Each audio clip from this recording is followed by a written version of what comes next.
इधर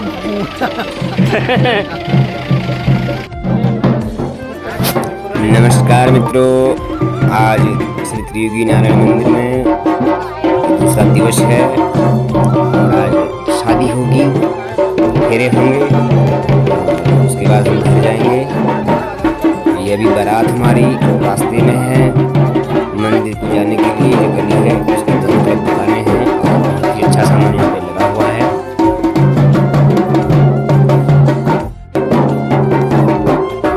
धीरे धीरे बारात आगे बढ़ती हुई मंदिर परिसर तक पहुंच चुकी है।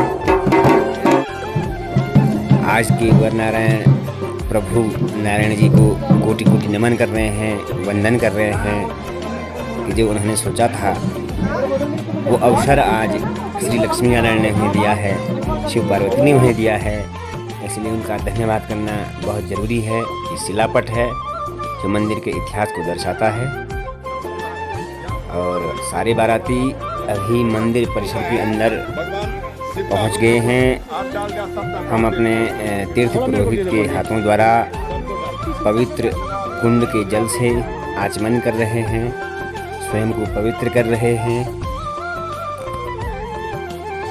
अब हम बढ़ रहे हैं सीधे लगन मंडप की ओर और यहाँ पर कन्या पक्ष द्वारा भव्य स्वागत किया।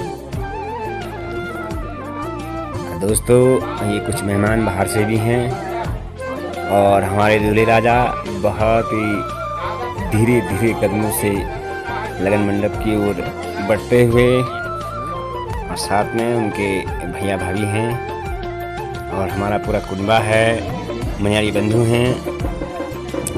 ये सिर में एक बहुत ही शानदार कलश रखकर कन्या पक्ष द्वारा वर पक्ष का स्वागत अभिनंदन किया जा रहा है। हमारे ज्येष्ठ भ्राता और वर नारायण के तात श्री आज बहुत ही प्रसन्न दिखाई दे रहे हैं, उत्साहित दिखाई दे रहे हैं। बहुत लंबे समय से रुका हुआ ये कार्य आज संपन्न होने जा रहा है। उनकी खुशी का कोई ठिकाना ही नहीं। और कलश के साथ अगवानी हुई बारात की और यहाँ पर धूली अर्घ कार्यक्रम चल रहा है। कन्या के पिताजी एक चौकी में कुछ रख के वर नारायण को क्रमशः दाएं और बाएं पैर रखवा रहे हैं। तत्पश्चात आचमन होगा, वर नारायण जी का पूजन होगा। ये चरण पूजा हो गई है, चरणों को दिया जा रहा है। ये गंध अक्षत समर्पित है और वर नारायण को कहा जा रहा है कि ये आप चखिए, कहीं इसमें कोई खोट तो नहीं है, कोई कपट तो नहीं है।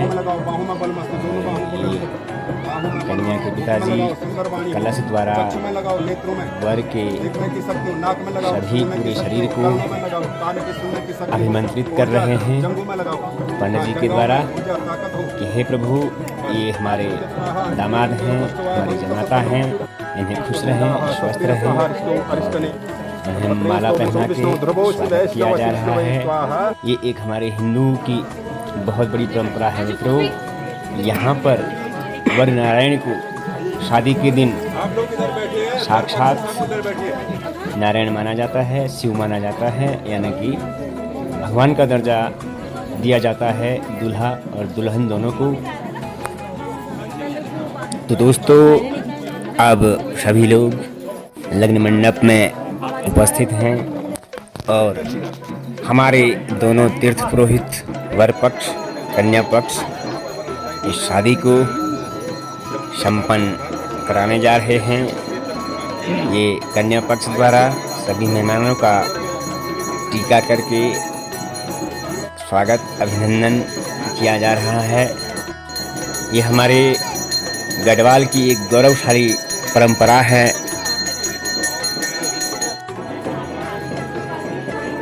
भट्ट जी, अरे कैसे हैं? How are you? कैसा लग रहा है आपको? Very fine, very good. आप क्या रिकमेंड करेंगे कि यहाँ पे और शादियाँ होनी चाहिए क्या? यहाँ पे एक कहाँ है वो लड़का, काफी है ये लाइन में। ये अच्छा देखो ये स्मार्ट है।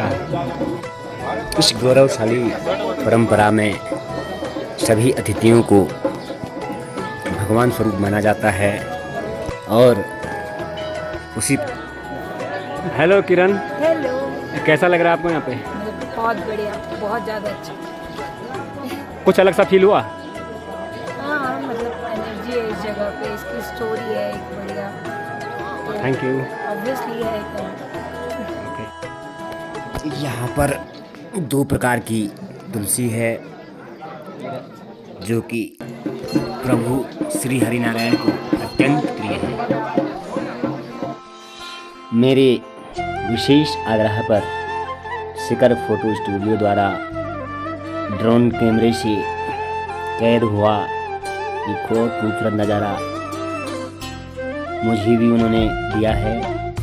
इस हेतु मैं विशेषकर श्री पुष्कर सिंह नेगी जी बड़े भाई का बहुत बहुत धन्यवाद और आभार मानता हूँ कि आपने हमें अपने ड्रोन कैमरे से कैप्चर किए हुए वीडियोस फुटेज दिए हैं। इसके लिए मैं आपका बहुत बहुत धन्यवाद एवं आभार करता हूँ। दोस्तों, इस श्री त्रिनारायण मंदिर की महिमा बहुत दूर दूर तक फैली हुई है। ये लोग केरला से आए हुए हैं, ऐसा इन्होंने मुझे बताया, और कुछ राजस्थान से, यूपी से, बिहार से, मेरठ से, बहुत सी जगहों से लोग यहाँ पे आते हैं। लग्न मंडप के अंतर्गत अभी छोली का रस्म हो रही है और यहाँ पर तीर्थ पुरोहित द्वारा ज्योति प्रज्वलन किया जा रहा है, ज्योति को जागृत किया जा रहा है। भगवान श्री हरि के पूजन हेतु पूजा सामग्री लाई गई। यहाँ पर वर पक्ष द्वारा लाई गई वरडाली, जिसमें कुछ फ्रूट्स और ड्राई फ्रूट्स होते हैं, वो कन्या पक्ष को दिया जा रहा है। अब तीर्थ पुरोहितों द्वारा एक भव्य दिव्य वैदिक शादी की रस्में शुरू हो चुकी हैं। तो आइए एक एक रस्मों का हम आनंद लेंगे। वरनारायण के भैया और भाभी कुछ मस्ती के मूड में। अब यहाँ पे फेरे प्रारंभ हो चुके हैं, 7 फेरे यहाँ पे होंगे और प्रत्येक फेरे का एक महत्व होता है, एक वचन होता है। उसको अभी फेरों के बाद कन्या पक्ष के तीर्थ पुरोहित सविस्तार समझाएंगे कि 7 फेरे क्या होते हैं और वो वचन कौन से होते हैं। हमारे प्रिय भतीजे दूल्हे राजा अत्यंत प्रसन्न मुद्रा में, और हों भी क्यों ना, आखिर एक अलौकिक शादी यहाँ पे होने जा रही है जो वो चाहते थे बहुत पहले से। उनका कहना है कि इस मंदिर में शादी हो, ऐसा मैं सोचता था, और आज वो संपन्न हो चुका है, हो रहा है। बहुत गर्व और खुशी की बात है। हमारे हिंदू धर्म में अग्नि को भी देवता का दर्जा दिया जाता है और अग्नि को साक्षी मानकर फेरी लिए जाते हैं कि हे अग्नि देवता, आपको साक्षी मानकर फेरी ले रहे हैं। यहाँ पर एक सिल के ऊपर क्रमशः 7 बत्तियाँ जलाई जाती हैं और 6 बत्तियों को बुझा दिया जाता है और 1 बत्ती को यहाँ पे प्रज्वलित रखते हैं और वही अन्य स्थान पे रख देते हैं। इसका महत्व फेरों से जुड़ा हुआ है।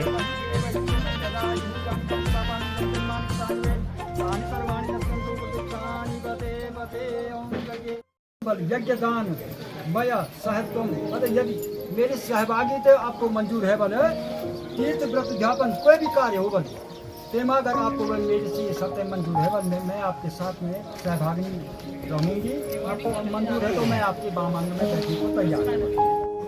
तीर्थ में कोई पूजा होने बोले तो मैं बोला अगर आपको मेरी सहभागिता मंजूर है बोले, मैं आपके बामांग में बैठने को तैयार हूँ। नहीं तो भरने मतलब भरण पोषण करना और पशुपालन में भी जो भी गृहस्थी में कार्य होते हैं, इसमें मेरी सहभागिता आपको अगर मंजूर है बोले तो मैं आपके बामांग में बैठने को तैयार हूँ। संत गृहे दिन विद्या कामांगयामि तदा तुझ्यं आय व्यय में बल है और धन धान्य भी कोई भी घर का बल जो बल आय व्यय धन धान्य से कटी धरूं तो रखूं तो कोई भी हमारा बल जो आप दोनों को मालूम होना चाहिए। मेरे को भी बल उसमें आपकी मेरी सहभागिता भी आपको मंजूर होनी चाहिए, तब मैं आपके पामांग में बैठने को तैयार हूँ। लाभ होता बल कूप पापी विद्या यज्ञ मुझेगा इन चीजों में बल मेरा सहयोग आपको मंजूर है बल है तो मैं आपके पामांग में बैठने को तैयार हूँ। देशांतर जैसे क्रय विक्रय लेन देन भी बल क्या कर देश प्रदेश घर बाउंड ककी छबल है तेमा बल अगर आपको बल मेरी सहभागिता मंजूर है बल है तो मैं आपके पामांग में बैठने को तैयार हूँ।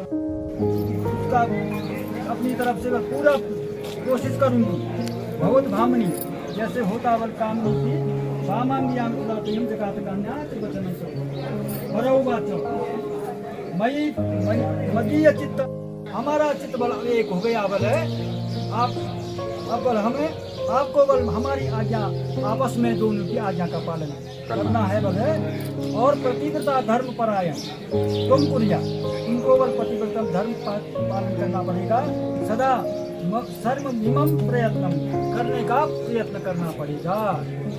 कहता है कि हे सकते 7 वचनों का पालन करते हुए विष्णु रूप में तू मेरी अनुगामी होगी। 7वां पद रखने के लिए कन्या कहती है कि हम दोनों को घर में बड़े बुजुर्ग बूढ़े छोटे बच्चे आए गए मेहमान को सबका जो है आदर सत्कार करना चाहिए। उनका जो है घर में भगवान की तरह से जांच पूछ करनी चाहिए। तो ये सप्तपदा हे सखावल सप्तपदा भव समानुता भव विष्णुता नय तू। तो ये 7 वचन आपको सुनाए तो बोलो जय श्री त्रियुगनारायण की जय, शंकर भगवान की जय, और गौरा पार्वती मैया की जय। अब दे दो इनका मंगल सूत्र सिंदूर। श्री शते लक्षणी शबदनाम बहुरात्रि पार्श्वे नक्षत्राणि रूपमय सर्वलोकम महिगण। लंबा लो यार खूब भरो उसको। हाँ ओम हरि ओम कर्णी वैष्ण्याम देवा भद्रम पसेमा छविरजत्राः स्त्रे।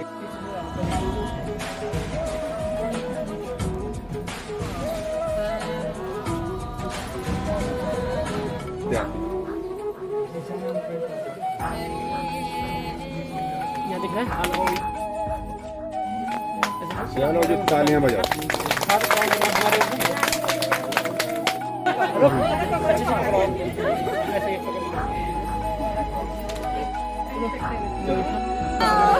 विश्ववेदाः स्वस्ति न सचल बड़ा हलचाल।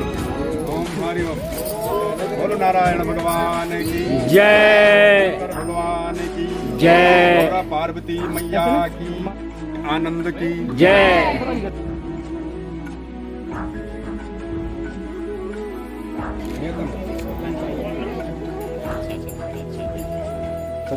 चलो बंद तो नहीं हुआ।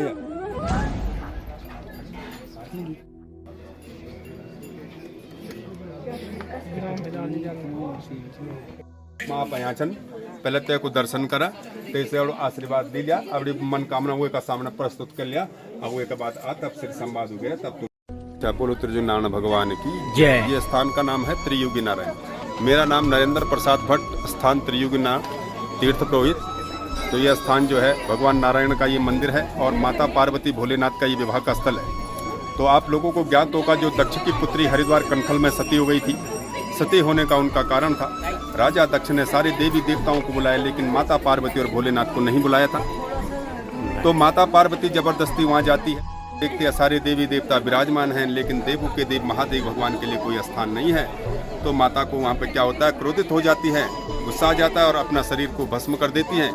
फिर उनका पुनर्जन्म होता पर्वतराज हिमाचल के घर में माता मैना की कोख से नारायण भगवान को साक्षी करके फिर राजा हिमाचल ने त्रियुगी का मतलब 3 युग के नारायण को साक्षी करके अपनी पुत्री पार्वती का कन्यादान इस स्थान में का दान करते हुए माता को बिहाया था। सोना चांदी पन्ना हीरे मोती कई रत्न उसमें शामिल थे। 1.25 लाख गायों का दान किया था। 1.25 लाख का मतलब 1.25 लाख गायों का उन्होंने दान किया था। तो आपने प्रांगण में देखोगा ब्रह्म कुंड रुद्र कुंड 2 कुंड हैं स्नान के लिए, विष्णु कुंड आचमन के लिए, सरस्वती कुंड देव ऋषि पितृ तर्पण के लिए और धर्मशिला माता का कन्यादान स्थल, शिव पार्वती जोड़ा मूर्ति जो हर जगह बना हुआ है, ये पूजा स्थल बना है के दर्शन है। और त्रेता युग की अखंड धुन या 3 युग से प्रज्वलित अग्नि है। उस अग्नि में नित्य हवन होता है, लकड़ी चढ़ाने का उसमें मातम्य है। और अखंड ध्वनि की जो भस्मी होती है वो आप लोगों को प्रसाद के रूप में दी जाती है। वैसे इसका विवरण तो बहुत बड़ा है, मैंने शॉर्ट में आपको बताया है। तो ये वर्णन है यहाँ का। तो बोलो त्रिजुगी नारायण भगवान की जय। बहुत बहुत धन्यवाद। पीछे पीछे भाई साहब।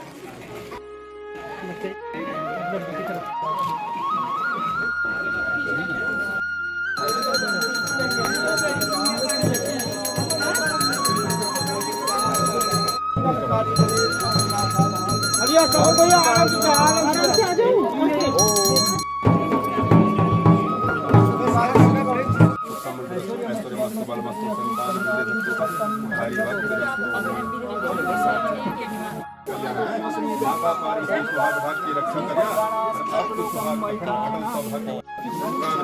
हरिभक्त रस्तु।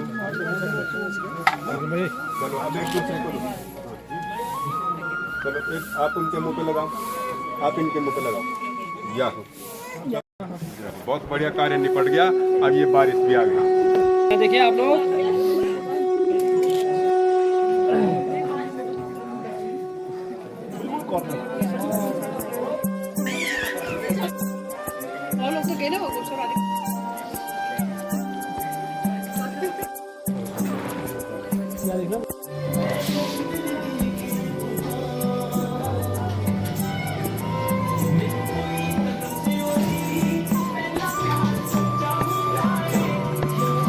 प्रीति भोज का आनंद लेकर